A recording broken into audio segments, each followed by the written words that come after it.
అలాగే భగవాన్ అక్కడి నుంచి కుమ్లా అనే ఊరు వచ్చారట. అక్కడ ఒక రైల్వే స్టేషన్ సమీపంలో చెట్లు నీడనే ఉండేవారు ఎక్కువగా.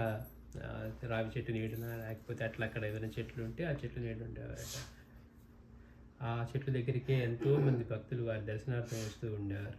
అయితే ఆ సమీపంలో ఒక బావిని త్రవ్వించాలని భగవాన్ అనుకున్నారట. అనుకొని ఆ పనికి పురమాయించారు. పాపం పని వాళ్ళు ఎంత కష్టపడి చేస్తూ ఉన్నా, ఎన్ని రోజులు తవ్వినా కానీ ఆ బావిలో ఒక్క నీటి పొట్టు కూడా పడలేదట. బావి లోపలికి తవ్వుతూ ఉన్నారు కానీ ఒక్క పొట్టు కూడా పడలేదు. ఇంక అందరూ హేళనగా మాట్లాడుతూ ఉన్నారు ఎవరు, భగవాన్ గురించి.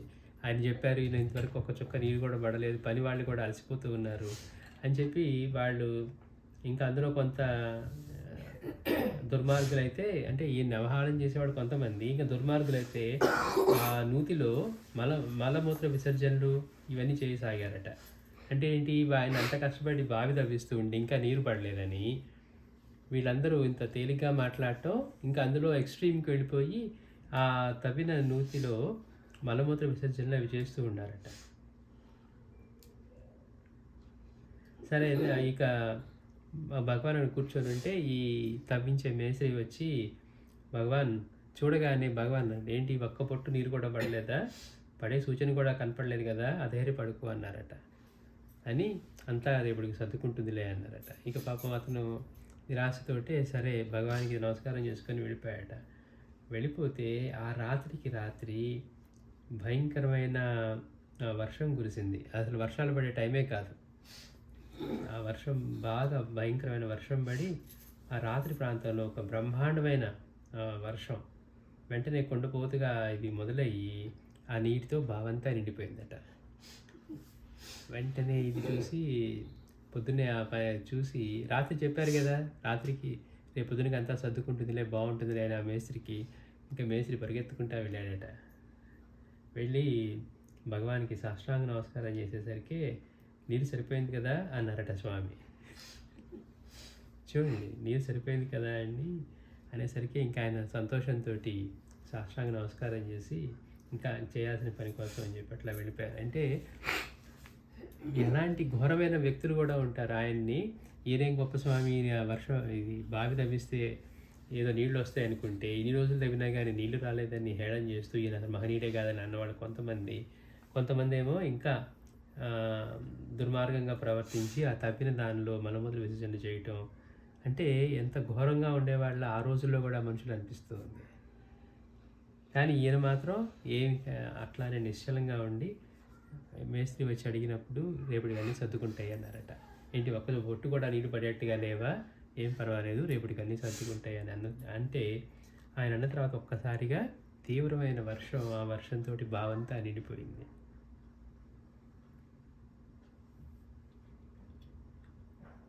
ఆ కుమ్లాలో స్వామివారు ఉంటున్నప్పుడు ఇంకా ఇట్లా ఎన్నో అద్భుతమైన ప్రదర్శించేవారు అనమాట.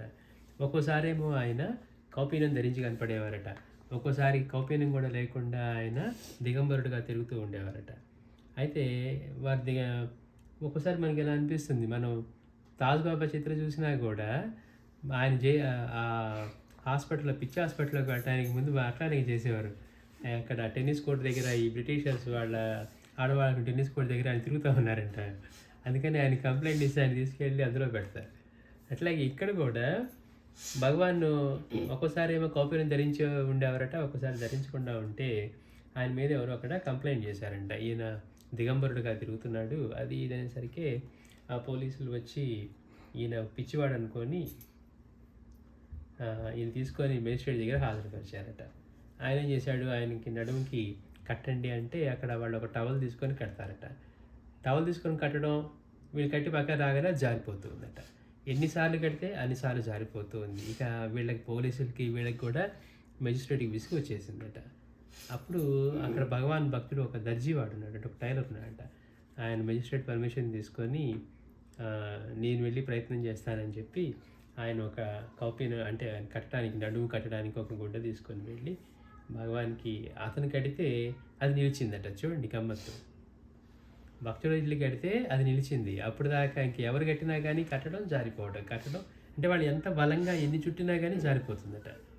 అంటే ఆయన సంకల్పం ఆయన అనుకుంటే కదా. అందుకని భగవంతుడైనా గురువు అయినా భక్తుల యొక్క ముందు మాత్రం వాళ్ళ దానికి వాళ్ళ పట్ల పక్షపాతం వహిస్తారంటానికి ఇతను తెచ్చిన కట్టిన లంగోటా మాత్రం అట్లానే స్వామివారికి జారకుండా అంటి పెట్టుకొని ఉందట.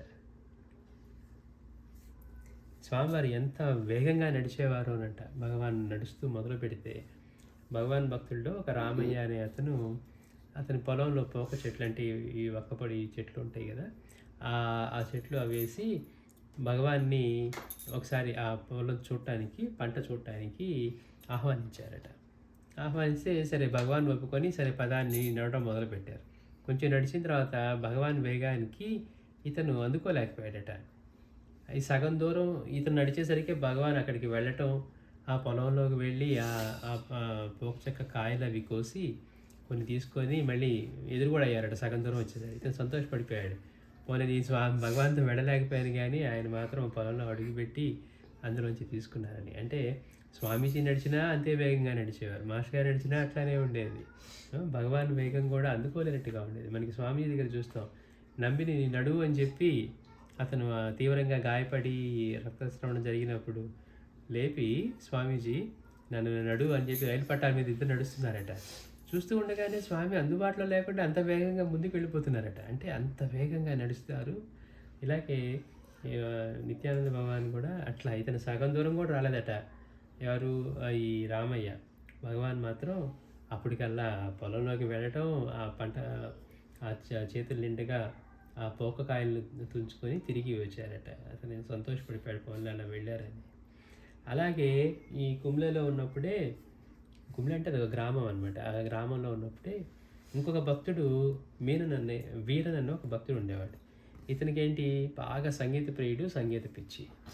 ఆ రోజుల్లో ఏంటి మన గోల్ అన్నట్టుగా ఎట్లా అంటే నేను ఒక గ్రామ్ఫోన్ రికార్డుని సంపాదించాలి. మనకి ఇప్పుడు విలువ తెలియదు కానీ పాత రోజుల్లో ఒక గ్రామ్ఫోన్ రికార్డు పెట్టుకోవడమో, రేడియో పెట్టుకోవడం అంటే ఒక పెద్ద లగ్జరీ. ఒక గ్రామ్ఫోన్ రికార్డు పెట్టుకొని దాన్ని అది తిరుగుతూ ఉంటే అది పాట వింటాం అంటే అదొక ఇది. మ్యూజిక్ పిచ్చి కదా, అందుకని నేను ఎట్లయినా ఒక గ్రామ్ఫోన్ రికార్డుని సాధించాలనుకున్నాడట.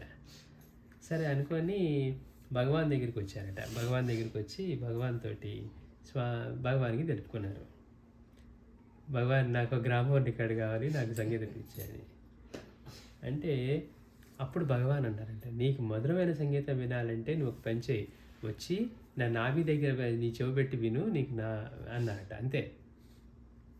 చూడండి, నీకు మామూలు గ్రామ్ఫోన్ రికార్డులు ఏముంటుంది, వీళ్ళు అరిచేవి కేకలు లేకపోతే వీళ్ళు కొట్టేది ఉంటుంది. ఆయన అన్నారంట, నీకు మధురమైన సంగీతం కావాలంటే నువ్వు వచ్చి నా నాభి దగ్గర నీ చెవి పెట్టి విను, నీకు మధురమైన సంగీతం వినపడుతుంది అన్నారట.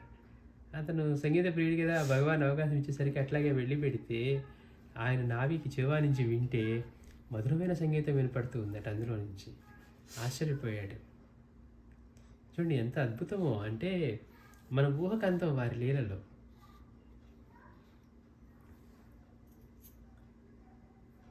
పైగా ఆ సంగీతం ఊరికే వస్తుందంటే వాద్యాలు వాటితో సహా వస్తుందట, ఊరికే పాట మ్యూజిక్ లాగా కాదు. ఎన్నో వాద్యాలతోటి వాటితోటి అపురూపమైన సంగీతం వినపడిందట. అతను ఆశ్చర్యపోయాడు.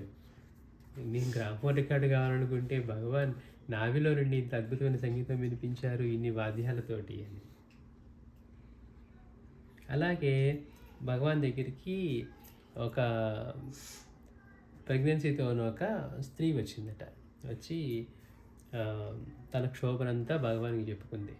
భగవాన్ ఇంతకుముందు పిల్లలు ఇట్లా పుట్టి ఇద్దరు చనిపోయారు, ఎట్లాగైనా మీరే రక్షించాలి అని ఉంటూ ఉందట. సరే భగవాన్ వింటూ ఉన్నారు, ఇంకా చాలామంది చుట్టూ కూర్చొని ఉన్నారు. అందరూ కూర్చొని ఉంటే ఇదంతా విని భగవాన్ ఒక్కసారి లేచి ఏం చేశారట, ఆవిడ యొక్క స్తనముల చివరలను గిల్లివేశారట. అంటే అప్పుడు దాకా చెప్పిందంతా విన్నారు. విని ఒక్కసారిగా భగవాన్ విని ఒక్కసారి ఏం చేశారట, ఆవిడ దగ్గరికి వచ్చినప్పుడు ఆ స్తనములు పట్టుకొని చివరిని గిల్లివేశారట. ఆయన అక్కడి నుంచి రక్తం ధారలై కారింది. బాధతో ఇదంతా చెప్పుకున్న స్త్రీ ఒక్కసారిగా కేకలు పెట్టిందట. కేకలు పెట్టేసరికి ఇక మన పక్కన వాళ్ళందరూ హీరోలు అయిపోతారు కదా, ఏంటి భగవాన్ ఇలా చేశారు అంటే. అప్పుడు దాకా వీళ్ళకి ఎలా ఉంటారంటే మామూలుగా మనకు అనిపిస్తుంది, ఆయనేమో కఠినాత్ముడు, వీళ్ళందరూ కరుణామయులు అంటే అవుతుంది. భగవాన్ ఎందుకు చేశారు లేకపోతే అనే ఆలోచన కూడా ఉండదు. చూడండి ఎప్పుడు కూడా సహజంగా జరుగుతుంది. మనం మంచి పని చేయం కానీ పక్కన వాడు ఎవరైనా చేసినప్పుడు మాత్రం కరుణ మనలో ఆశారు అంటారు. ఎప్పుడన్నా ఆకలితో ఉన్నవాడు రోడ్డు మీద ఉన్న వాడికి ఒక పూట భోజనం పెట్టించాం కానీ సాయినాథుడి కంటే కరుణామయనమేమో అనిపించేట్టుగా ప్రవర్తిస్తామట మనం. కానీ అన్నారు ఇప్పుడు ఆకలితో వాడు ఎవడు పాపం రోడ్డు మీద పడున్నాడు, వాడికి ఒక పూట భోజనం పెట్టడానికి మనసు రాదంట. కానీ మనకి మామూలుగా కరుణ పరంగా వచ్చాయి, బాబా మేక నరకమన్నారా, అవునవును నేను కత్తిని తీసుకుంటా అంటే ఆయనకంటే మనం కరుణామయులు కదా మనకు అనిపిస్తుంది అట్లా. సరే భగవాన్ చేసిన ఈ చర్యకి ఎందుకు చేశారో అర్థం కాలేదు వాళ్ళకి. కొంతమంది కోపం వచ్చిందట, కొంతమంది భగవాన్ని కొట్టాలనుకున్నారట, కొంతమంది గొంతేసుకుని అరుస్తున్నారట. ఆయన మౌనంగా ఉండి అప్పుడు భగవాన్ అన్నారట, ఆయన మీద చేయి చేసుకోపోయారట. అప్పుడు భగవాన్ అన్నారట, ఆమె 3 బిడ్డలు చనిపోయారు, ఈ బిడ్డ మాత్రం, అప్పుడు ఇంకా ప్రెగ్నెన్సీతోనే ఉంది కదా, ఈ బిడ్డ మాత్రం జీవిస్తాడు అన్నారట. ఇప్పుడు దాకా 3 బిడ్డలు చనిపోయారు కానీ ఈ బిడ్డ మాత్రం జీవిస్తాడు అని పలికి మళ్ళీ కామ్గా ఉన్నారట భగవాన్. అప్పుడు వాళ్ళు శాంతించారు. ఆ చుట్టూ ఉన్న వాళ్ళు, భగవాన్ని కొట్టాలనుకున్న వాళ్ళు, చెయ్యెత్తిన వాళ్ళు, గొంతేసుకుని నడిచిన వాళ్ళు, వాళ్ళంతా. ఆ తర్వాత ఆ స్త్రీకి పుట్టిన 3 బిడ్డలు పుట్టిన వెంటనే తల్లి దగ్గర నుండి చనుబాలు త్రాగిన తర్వాత మరణించారు. అంటే చూడండి, ఆవిడికి దోషం ఉంటుంది లేకపోతే చేసిన కర్మ వల్ల కానివ్వండి ఏదైనా, ఆ పిల్లలు పాలు తాగిన తర్వాత చనిపోయారట. ఈసారి పుట్టిన బిడ్డ తల్లి దగ్గర ఇట్లా పాలు త్రాగినా కానీ మరణించలేదు. అంటే భగవాన్ చేసిన పని వల్ల, అంటే అక్కడి నుంచి ఏ విషయాన్ని తీశారో మనకి ఎలా తెలుస్తుంది, ఆవిడకున్న దోషానికి. అందుకని వీళ్ళకి అర్థం కాక అదేంటి భగవాన్ ఇలా చేశారు అంటే, అంత కరుణ కూడా లేకుండా ఇంత కఠినంగా ఎట్లా చేశాడు అని అనుకున్నారు. అంటే పైగా రక్తం కారింది కదా, ఆవిడికి రక్తం ధారలుగా కారిందట. అందుకని భగవాన్ ఇలా చేశారే అని అనుకుంటే, తర్వాత ఆయన వీళ్ళెంత ఉద్రేకపడుతూ ఉన్నా వారు మౌనంగానే ఉండి, ఇప్పటికి ఆవిడికి 3 బిడ్డలు పోయారు, ఈ బిడ్డ మాత్రం జీవిస్తాడు అన్నారు. తర్వాత ఈ బిడ్డ పుట్టి ఆ తల్లి దగ్గర పాలు త్రాగినా కానీ ఈ బిడ్డ మరణించలేదట. అంటే భగవాన్ చెప్పింది అక్షరాల సత్యం అని చెప్పి వాళ్ళందరికీ గ్రహించి, ఆ పిల్లవాడు, ఆ మగబిడ్డ పెరిగి పెద్దవాడే స్వామివారి అచంచల భక్తుడైనాడు. చూడండి ఎంత గమ్మత్తో. ఈ విషయంలో స్వామివారు చేసిన క్రియ అంటే ఆ గిల్లటం అనేది నిజంగా ఒక అపురూపమైన లీలయే. అయితే మనందరం మహనీయుల యొక్క చర్యలను అర్థం చేసుకోవాలని చూస్తూ ఉంటాం. మనకు తెలిసిన స్టాండర్డ్స్లోంచి, మోరల్ కోడ్స్లో నుంచో అదేంటి అలా చేశారు, ఇలా చేశారు అని. ఇప్పుడు బాబా కూడా బిడ్డలు కావాలని వస్తే ఆవిడని పిచ్చిగా తిట్టారట. తిరిగితే అక్కడ పక్కన వాళ్ళు ఏమనుకున్నారు, ఆయనే మహాత్ముడు, బిడ్డలు కావాలని ఆమెదో ప్రాధాయపడుతూ ఉంటే బాబా బూతులకి పంపించారని. ఆయన ఎట్లా మహాత్ముడు అవుతారంటే, ఇంకో మహాత్ముడు ఏం చెప్పారు, అప్పుడు ఆవిడకి బిడ్డలు లేరు, ఇప్పుడు బిడ్డలు ఉన్నారు చూడుకో అని. అంటే ఆ విధంగా అనుగ్రహించారు. అంటే మహనీయుల యొక్క చర్యల్ని మనం అంచనా వేయాలనుకోవడం మన మూర్ఖత్వం, పొరపాటు. ఒక్కొక్కసారి మహనీయులు మనకి అత్యంత పిచ్చివాళ్ళ అనిపించవచ్చట, ఒక్కొక్కప్పుడు అత్యంత ప్రజ్ఞావంతుల్లా అనిపించవచ్చట.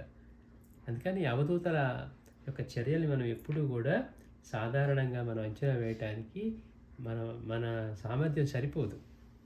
బాబా కంటే గొప్పవారు ఆయనకి తెలియదా? కానీ ఆ క్షణంలో ఏమనిపిస్తుంది, అలా ఎందుకు చేశారు, ఆయనకు అంత కరుణ లేకుండా అని ఆయన కొట్టపోయారట. చూడండి,